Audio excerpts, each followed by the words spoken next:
জামাত ইসলামও কিন্তু আমাদের সাথে মানে আমার সাথে আর কি মোটামুটি হালকা ছলনা করেছে। সেটা কীরকম বলি, ধরেন এই যে নির্বাচনটা হইল, এই নির্বাচনের আগে কিছু ঘটনা ঘটেছে, যে ঘটনাগুলো আমাদেরকে জানানো হয় নাই, সেটা জামাত জানতো। সেটা আমরা নির্বাচনের পরে জেনেছি যে জামাত যে এই বিষয়গুলো জানতো। কী সেটা আমি সরাসরি এখন বলছি না, যেটা বললাম যে আরও অনেক পরে আপনাদের সাথে আরও অনেক কথা হবে, তখন জানতে পারবেন। এখন সংসদে আপনারা যে বিরোধিতাটা দেখছেন না, এই বিরোধিতাটা কিন্তু আওয়ামী লীগ বিএনপির যে বিরোধিতা সেই বিরোধিতা না, এটা আর্টিফিশিয়াল ক্রিয়েটেড, এটা নিজেদের মধ্যে সমঝোতার মাধ্যমে একটা বিরোধিতা হচ্ছে। আপনাদেরকে নির্বাচনের রাতের কথাটা বলি। আপনার কি মনে হয় যে নির্বাচনের রাতে জামাত ইসলামকে যেভাবে মিডিয়া কুয়ের মাধ্যমে হারানো হলো, জামাতের এইটুকু শক্তি ছিল না যে তাদের একটা ফাইট করা, তাদের একটা গ্যাঞ্জাম বাঁধানো, তাদের একটা প্রতিবাদ করা? এমনকি গণমাধ্যমে কথা বলার সময় তারা কতটা সহনশীল হয়ে তারপরে কথা বলেছে, এগুলো আপনারা মনে আছে। এর কারণ কি? এখন আপনারা যেগুলো দেখছেন সংসদের ভেতরে, আচ্ছা এক এক করে যদি বলি, ধরেন আমাদের ছিল কি, আমাদের ছিল যে আওয়ামী লীগকে যেন ব্যাক করতে না দেওয়া হয়। নির্বাচনের আগে বিএনপি যেমন করেছে, নির্বাচনের পরে কি বিএনপি সেই ধারাবাহিকতা বজায় রেখেছে? তারা নির্বাচনের পরে এসে সেই আওয়ামী লীগের কার্যক্রম নিষিদ্ধ তো রাখলই, সেটা শুধু আপনার অধ্যাদেশ না, সেটাকে আইনেও পরিণত করা হলো। এই আদেশটাকে তারা আইনে পরিণত করলো। এখন এরপরে হচ্ছে এই যে জুলাই শহীদ যারা, জুলাই যোদ্ধা যারা, তাদেরকে ইনডেমনিটি দেয়া। যদিও আমি এটার পক্ষপাতিত্ব না, ইনডেমনিটি দেওয়ার মানে হচ্ছে একটা অপরাধ হয়েছিল, এই অপরাধকে আমরা পৃথিবীর কোনো বিপ্লবকে কখনো ইনডেমনিটি দিয়ে বাঁচাইতে হয়নি, এটার ঘোর বিরোধিতা। বাট ইউনূস সরকার যেটা চেয়েছে, এই যোদ্ধারা যেটা চেয়েছে, এনসিপি যেটা চেয়েছে, জামাত যেটা চেয়েছে, সেই কাজটাই করা হয়েছে। বিএনপি সেটাকেই আপনার আইনে পরিণত করলো। সো আমাদের তো কোনো সমস্যা নাই, আমরা যেটা চেয়েছি সেটা হয়েছে, সেটা হচ্ছে। মোটা দাগে বিএনপি এখন পর্যন্ত বিরুদ্ধে যায়নি, বাট যেটা শুরুতে বললাম, যদি যায় আমাদের আচরণ কিন্তু সেই আওয়ামী লীগের মতো হবে। এখনও পর্যন্ত আমি বিশেষ জায়গার ঈদের 2 দিন আগে আমার সাথে একটা পক্ষের কথা হলো, যে কোনো এক জায়গার, তাদের সাথে আমি খুব মানে নিজের খুব ডিপ্রেশনের কথা জানাচ্ছিলাম যে আমি আসলে খুব ডিসঅ্যাপয়েন্টেড, এই যে এইভাবে চলছে, এই হচ্ছে, এইভাবে কথাবার্তা বলছে। তারা আমারে বলল যে 1 বছর ধৈর্য, 6 মাস থেকে 1 বছর ধৈর্য ধরতে। আমি যা দেখছি পরিস্থিতি এরকম থাকবে না। তো আরও অনেক বিস্তারিত এগুলো আপনাদেরকে এখন আর বলছি না, অতএব একটু ধৈর্য ধরতে হবে। আজকে এই যে চিটাং বিশ্ববিদ্যালয়কের ঘটনা নিয়ে, তারপরে ছাত্রদল ছাত্র শিবিরকে বলছে গুপ্ত, ওরা আবার এদেরকে আপনার তারেক রহমানকে অ্যাটাক করছেন।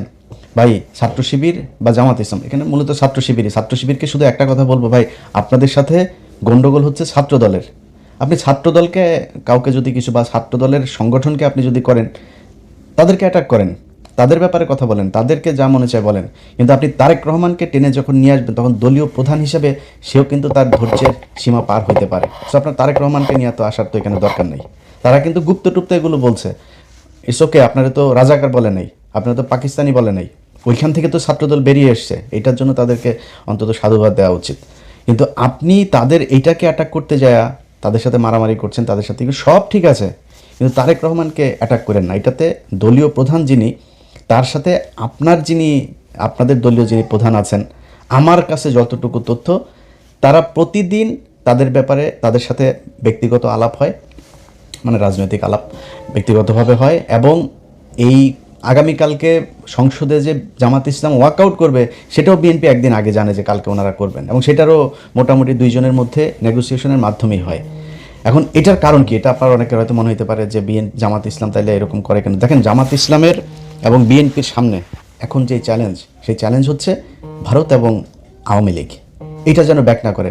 জামাত ইসলামের টার্গেট আওয়ামী লীগকে যতদিন রাজনীতির বাইরে রাখা যাবে। তারা সরাসরি বলি যে 5 বছর যদি আওয়ামী লীগ না আসে, না থাকে, কোনো সম্ভাবনা নেই, আল্লাহর রহমতে কোনো সম্ভাবনা নেই, পৃথিবীর কোনো যৌক্তিক কারণে আল্লাহ যদি ওহিন হাসিল করে কিছু করে, সেটা অন্য জিনিস। কিন্তু আওয়ামী লীগের আগামী 10-15 বছরের ভেতরে বাংলাদেশে রাজনীতি করার কোনো সুযোগ আমি দেখছি না। যদি আসেও, মনে করেন 15 বছর পরে, তাদের ক্ষমতায় আসতে আরও 15 বছর লাগবে। যদি হাইপোথেটিক্যালি কোনো অকারেন্স, কোনো আকাম কুকাম যদি বিএনপি জামাত না করে, তাইলে হয়তো আসতে পারে। কারণ শেখ মুজিবের আকাম কুকামের সেই দৃশ্য কিন্তু আমরা ভিজুয়াল মিডিয়াতে, তখন পিনাকি ইলিয়াসরা ছিল না, সো তাদের এই ভিজুয়াল এগুলো আপনাদেরকে দেখাইতে পারে নাই কেউ। আজকে আমরা সব কিছু আমাদের চোখের সামনে ঘটেছে। অতএব জামাত চায় তারা যদি 5 বছর না থাকে হাসিনা অধ্যায় বাংলাদেশে শেষ। যদি 10 বছর আসতে না পারে তাহলে আওয়ামী লীগ ফিরে আসবে, তবে ওই মুসলিম লীগ হয়ে ফিরে আসবে, জাতীয় পার্টি হয়ে ফিরে আসবে, এর বাইরে কোনো কিছু না। তারও যদি 10-15 বছর বেশি হইলে তাহলে ওই আমতারেকের মতো বিকাশে টাকা টুকা চায়া খাইতে হবে, এর বাইরে কোনো কিছু এই দেশে কোনো সম্ভাবনা নাই, যত কিছুই করুক তারা। এখন এই যে একটা চ্যালেঞ্জ যে আওয়ামী লীগকে যেভাবেই হোক 10-15 বছর অন্তত রাজনীতি থেকে দূরে রেখে তাদেরকে পঙ্গু করতে হবে, এটা দুইটা দল যদি মিলেমিশে না থাকে তাহলে সম্ভব না। এখন এখানে সরকারি দলের দায়িত্বশীলতার বিষয়টা খুব বেশি জরুরি। আমি প্রথমে শিবিরকে যেমন বললাম, ছাত্র দলকেও বলি, ভাই বাংলাদেশের ইতিহাসে কোনোদিন শুনেছেন আজকে জামাত ইসলাম যেই সহনশীলতা আপনাদেরকে দেখিয়েছে এই নির্বাচনে? আমার মানে জামাত ইসলামের বাইরে, আমি তো জামাত করি না, বাট আমি জামাতের বাইরে জামাতকে আমি পছন্দ করি, তাদের হয়ে আমি নির্বাচনে কাজ করেছি। জামাতের বাইরে যদি সবচেয়ে বেশি জানে সেটা মনে হয় আমি জানি। এখন জামাত ইসলামকে যদি নাকি আপনি মনে করেন যে নির্বাচনের রাত থেকে শুরু করে আজকে পর্যন্ত তাদের যেই কথাবার্তা, তারা যেই ধৈর্যের পরিচয় দিয়েছে, গত পরশু দিনের কথাই বলি, জামাতের আমির বাংলাদেশের ইতিহাসে প্রথম বিরোধী দলীয় নেতা একটা জাতীয় ক্রাইসিসে এরকম, এই নির্বাচন থেকে এই পর্যন্ত বিএনপি যদি বিরোধী দলে যেত আমি গ্যারান্টি দিতে পারি আপনাদেরকে এর মধ্যে অন্তত 15 দিন হরতাল হয়ে যেত, সরকার পতনের আন্দোলন ডাক চলে আসতো। বিরোধী দলীয় নেতা বলে যে এটা সরকারের তৈরি করা সংকট না, এই সংকট বৈশ্বিক সংকট। শফিকুর রহমান বলেন নাই সংসদে দাঁড়ায় এই কথা? বাংলাদেশের ইতিহাসে কোনোদিন বিরোধী দলীয় নেতা সরকারকে এইভাবে সাপোর্ট দিয়েছে? কোনো দিন দিয়েছে? কখনোই হয়নি। আজকে সেটা জামাত ইসলাম দিচ্ছে। সো এইটুক ধৈর্য আপনাদের ভেতরে রাখা উচিত। আর আপনারা মারামারি করেন, কাটাকাটি করেন, যাই করেন, একটু মনে রাখেন এই গেল 1.5 বছর আগে একসাথে জেলখানায় বসে এর বাড়ির মুরগির গোশত আপনি খেয়েছেন, ওনার বাড়ির ডিমের তরকারি আপনি খেয়েছেন, আপনাদের কাছ থেকেই শোনা, জেলখানায় বসে আপনাদের কাছ থেকে শুনেছে। সো আপনাদের দুইজনের গন্তব্য এক ছিল, ধান খেতে একসাথে মশারি টাঙিয়ে ঘুমিয়েছেন আপনারা, জামাত শিবির একসাথে বসে, মানে শিবির ছাত্রদল একসাথে বসে। আমার সাথে ইন্টারনালি এখনও অনেক শিবিরের মানে জামাতের আর বিএনপির দুই নেতা, বড় বড় নেতা, দুই নেতা একসাথে কনফারেন্সে কথা বলি, কি খাতের দুইজনের ভেতরে এটা আছে। কিন্তু আপনারা যেই দুইজনের ভেতরে একটা সাংঘর্ষিক পরিস্থিতি তৈরি করছেন, অ্যাজ ইফ আপনারা আওয়ামী লীগ এবং বিএনপি, আওয়ামী লীগ এবং ছাত্র শিবির, এটা ভাই করা ঠিক না। আপনাদের ভেতরে সমস্যা থাকবে, 15 বছরের চিত্রগুলো একটু মাথায় নিয়ে এসে তারপরে এই দ্বন্দ্বগুলো করেন। দ্বন্দ্ব থাকবে আপনাদের ভিতরে, দুই পক্ষের এক রকমের চিন্তাভাবনা হবে না। কিন্তু ছাত্রদলের বিশেষ করে বলি, ছাত্রদলের ভাইরা শোনেন, আপনারা যদি রাগ করেন না ভাই, বিএনপি ছাত্রদল আপনারা রাগ করলে সমস্যা। আপনারা এখন আমাদেরকে মনে করেন আমরা মনে হয় আওয়ামী লীগ হয়ে গেছে। ভাই আমরা আপনাদের এখন অনেক পোকামাকড় আছে, অনেক কুকুর বিড়াল আছে, এগুলো চারপাশে দুধ ছিটান, তো কাকের অভাব নাই। সো আপনারা আমরা আপনাদের যেই দুঃসময় ছিলাম আবার দুঃসময় পাবেন, টেনশন করেন না, যদি লাইনে থাকেন। আর যদি সুসময় এর চাইতেও শক্তিশালী হন, ইন্ডিয়ার পেটে ঢোকেন, জীবনে কোনো দিন পাবেন না। সো আপনাদেরকে শুধু একটা কথা বলি, আওয়ামী লীগ যেই স্টাইলে বিশ্ববিদ্যালয় চালিয়েছে ছাত্রলীগ, সেই একই স্টাইলে যদি আপনারা এই টেন্ডারবাজি, সেই আপনার ওই guest room test room culture, আপনি সেই রিগিং টিং সব এই যদি আগের মতোই যদি শুরু করেন, তাইলে কিন্তু ভাই অবস্থাটা সেই ছাত্রলীগের মতোই হবে।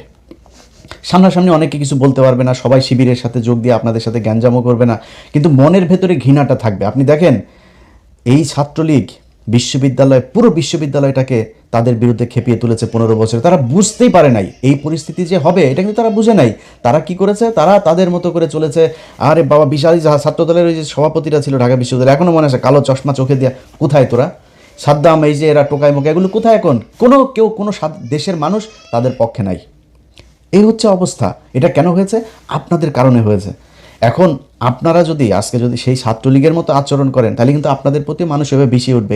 এই বাংলাদেশ কিন্তু গেল 1.5 বছরে ডাকসু জাকসু যত জায়গায় শিবিরের এই আপনার ছাত্র সংসদগুলো তৈরি হয়েছে, তারা কিন্তু একটা চিত্র দেখেছে। কি দেখেছে এটা ভাই আপনারা ভালো জানেন।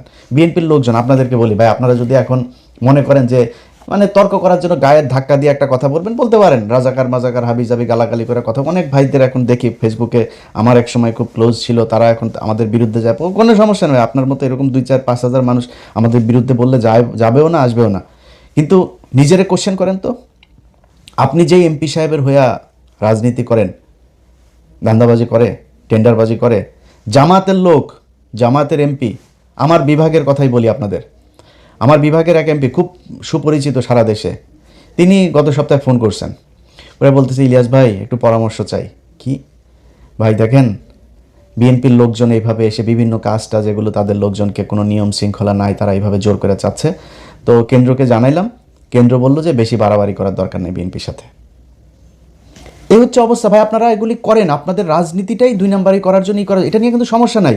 আমাকে যারা গত 15 বছর দেখেছেন, বিশেষ করে শেষ 8 বছর আমার এই ফেসবুক ইউটিউবে যারা আমাকে দেখেছেন, আমি সরাসরি একটা কথা বহুবার বলেছি যে বিএনপি যদি আওয়ামী লীগের মতো 15 বছর ক্ষমতায় থাকে, দুর্নীতির ক্ষেত্রে আওয়ামী লীগের চাইতে বেশি হইতে পারে। এই কথা যারা আমার ভিডিও দেখেছেন আপনারা স্বীকার করেন যে হ্যাঁ এটা ইলিয়াস বলেছে। আজও বলছি, দুর্নীতিতে আপনারা তার চাইতেও ভালো কিছু করবেন, এটা আগেও আপনারা প্রমাণ করে গিয়েছেন। দুর্নীতি নিয়ে আমাদের কোনো সমস্যা নেই ভাই, আমি এটা নিয়ে গ্যারান্টি দিতে পারবো না। এই বাংলাদেশ গত 1.5 বছরে দেখলাম তো, আসিফ নজরুল আর ইউনূসের মতো লোক লোভ সামলাইতে পারে নাই, এই দেশের নিয়ে আর আমার এই দুর্নীতির ব্যাপারে কোনো হিসাব নেই। নিজেরা এখন জুতা দিয়ে পিটাইতে মন চায় যে কেন কিছু টাকা পয়সা কামাই নেই গেল 1.5 বছরে, অনেক সুযোগ এসেছিল কামাই নেই, সেই টাকাগুলো থাকলে এখন আবার নিজের টাকা পয়সা নিয়ে টেনশন করতে হতো না। তো আপনারা দুর্নীতি করেন, এটা মানে নিন। সো আপনাদের চাইতে তাদের চরিত্র কিন্তু উন্নত, এই জায়গাতে অন্তত উন্নত। এটা আপনারা না বুঝলে গত নির্বাচনে আপনারা দেখেছেন কারা কাদেরকে ভোট দিয়েছে, আপনাদের মানুষকে ভোট দিতে না দিতে যাওয়ার জন্য আপনারা বিভিন্ন জায়গায় গ্যাঞ্জাম করেছেন। এটা নির্বাচনের দিনের ভিডিও আমার এই চ্যানেলেই দেখতে পারবেন, এটা আপনারা করেছেন। এখন আজকে যদি আপনারা তাদের সাথে এই ধরনের আচরণ করেন, তারা তো আপনাদের চাইতে উন্নত চরিত্রের ভাই, তারা বিরোধী দল হিসেবে আপনাদেরকে ভদ্রতা দেখাচ্ছে, সহনশীলতা দেখাচ্ছে, অথচ আপনারা তাদের উপরে এইভাবে আওয়ামী লীগ ছাত্রলীগের লোকজন নিয়ে তারপরে হামলা করছেন। এই জিনিসটা করেন না। সো দুইজনের কাছে দুইটা অনুরোধ থাকলো ভাই, একটু সাবধানে। আপনাদের মূল নেতা কিন্তু তলে তলে কিন্তু ঠিক আছে। আরও কিছু দেখবেন, আগামী 1 বছরে বাংলাদেশের সাথে ভারতের যুদ্ধও বাড়তে পারে, এই জন্য প্রস্তুতি থাকেন। বাংলাদেশের মানুষ প্রস্তুত আছে। তারেক রহমানকে বলতে চাই, তারেক রহমান বিএনপি, আমি ইলিয়াস হোসেন প্রথম ব্যক্তি হব ইউএসএ থেকে ফ্লাই করব বাংলাদেশ ইনশাল্লাহ, যদি ভারতের সাথে আপনারা যুদ্ধ, আপনাদের উপরে যদি ভারতের কোনো যুদ্ধ শুরু হয়, সেই পরিস্থিতি যদি হয়, যদি হয়। কিন্তু আপনারা যারা অন্যরা যারা আছেন, তারা এই যে দুইজনের ভেতরে যে সম্পর্ক, এই সম্পর্ক তো আপনাদেরকে সবার কানে কানে যায় বলে দিয়ে আসবে না। বলে দিয়ে আসলে এখানে সিকিউরিটির অনেক ব্যাপার আছে, অনেক পলিসির ব্যাপার আছে, অনেক পরিকল্পনা আছে। এই পরিকল্পনাগুলোর বিষয়গুলো তারা জেনে যাবে। সো তাদের ভেতরে ঠিক আছে, আপনাদের কাছে অনুরোধ থাকলে 1 বছর ধৈর্য ধরেন। আমিও কিন্তু 1 বছর দেখবো, 1 বছরের বেশি আবার দেখতে যাব না। 1 বছরের ভেতরে সব আমি কোন পক্ষে যাব, কোন দিকে কথা বলবো, সেটা পরিষ্কার হয়ে যাবে। এখন বিএনপিকে সহায়তা করতে চাই, বিএনপি রাষ্ট্র পরিচালনা করছে, জামাত ইসলাম যেভাবে সহায়তা করে, আমরাও ভাই চাই আপনারা একটু সময় নেন। এই যে তেলের সমস্যা নিয়ে এখন আওয়ামী লীগ প্রতিদিন তাদের পেজে আপনার টকশো করে, বিভিন্ন বিশেষজ্ঞদের নিয়ে টকশো করে। শেখ হাসিনা নেই আজকে, এই অবস্থা, তোরা চুরি করে গেছিস, তোরা চুরি করে বাংলাদেশে আজকে পঙ্গু বানায়, ওরা এখন করে, ওরা কী উন্নয়ন করিস, উন্নয়ন তোর বাপের টাকা দিয়ে করছিস, এই দেশের মানুষের টাকা দিয়ে উন্নয়ন করছিস, সেই টাকা লুটপাট করে তারপর নিয়ে গেছিস। 1 টাকার জিনিস 10 টাকা দিয়ে কিনা তারপরে তোরা এই করছিস। এই রূপপুর পারমাণবিক বিদ্যুৎ কেন্দ্র, এটাতেই তোরা $6 বিলিয়ন খাইছিস। পদ্মা সেতুতে $2 বিলিয়ন, 20,000 কোটি টাকা খাইছিস, এখনকার হিসাবে তার চাইতে আরও বেশি টাকা। তো তোরা এগুলি খাইছিস, তোরা আমাদের টাকা নিয়ে তারপরে তোর বাপের নামে করতে চাস, তোরা উন্নয়ন করেছিস, দেশটারে ধ্বংস করে দিয়ে গেছিস। এত বৈদেশিক যে লোন, এগুলো এখন বিএনপিকে টানতে হচ্ছে। সো আমরা ভাই পক্ষে কথা বলে সুন্দর করে বলতে পারবো, পক্ষে কথা বলতেও চাই, আপনাদেরকে সব ধরনের সহযোগিতা দিতে চাই। আল্লাহর ওয়াস্তে যত পারেন চুরি করেন, চুরি আমাদের এটা বাপদাদারা শিখাই গেছে, এটা আমাদের রক্তের মধ্যে আছে, কোনো সমস্যা নাই। খালি ইন্ডিয়ার পেটে ঢুকেন না, এটাই বিএনপির কাছে অনুরোধ, আর কোনো কিছু না। যে কোনো বিষয় পাবেন, যে কোনো ব্যাপারে জাস্ট আমাদেরকে একটু বুঝাইলে হবে, এই বিষয়টা এইভাবে হচ্ছে, এইভাবে করতে। আমাদের আমরা খোলা চোখে একরকম দেখবো, ভেতরে যদি আরেক রকম, সেটা তো আমাদের জানতে হবে, ব্যাস জানাইলেই হবে খালি। যাই হোক, বিএনপি এবং জামাত দুইটা দলের ছাত্র সংগঠন, আপনাদের কাছে অনুরোধ থাকবে, এবং ফেসবুকে যারা আছেন বিশেষ করে আপনাদের কাছে অনুরোধ থাকবে, ভাই চিটাং বিশ্ববিদ্যালয়ে গিয়ে কিন্তু তারেক রহমান মারামারি করে নেই। সো আপনারা তারেক রহমানকে নিয়ে, তারপরে যে ওই জিনিসটাও আমি এখন আমার ভিডিওতে বলছি না, এটা আবার কাইটা নিয়ে আবার অন্য জায়গায় নিয়ে দিয়ে আসতে পারে, যেখানে বলছি না কী বলেন আপনারা তারেক রহমানকে নিয়ে, এটা আপনারা ভালোই জানেন, সোশ্যাল মিডিয়াতে এটা নিয়ে এইভাবে করছেন। সো এইটা তারেক রহমানকে টানেন না, ছাত্রদলের বিরুদ্ধে বলেন, ওদের নানান পলিসি নিয়ে বলেন, ওদের যা যা করে সেগুলো নিয়ে বলেন, তারেক রহমানকে অফ রাখেন। এবং বিএনপির প্রতি অনুরোধ থাকবে, জামাতকে একটু সময় করে চলেন, তারা কিন্তু যথেষ্ট আপনাদের প্রতি রেসপেক্ট দেখাচ্ছে, সহনশীলতা দেখাচ্ছে, সহযোগিতা দেখাচ্ছে। সো দেশটা সামনের দিকে নিয়ে যাইতে হবে, সামনের দিকে নিতে হলে আগে এই ইন্ডিয়া এবং আওয়ামী লীগকে বাদ দিতে হবে। সেটার জন্য কাজ চলছে, সেই কাজগুলো ঠিকমতো হোক, যেভাবে শুনছি আল্লাহ যেন সেটা সত্যি করান, সেরকম হয়, এটাই চাই। আল্লাহ হাফেজ।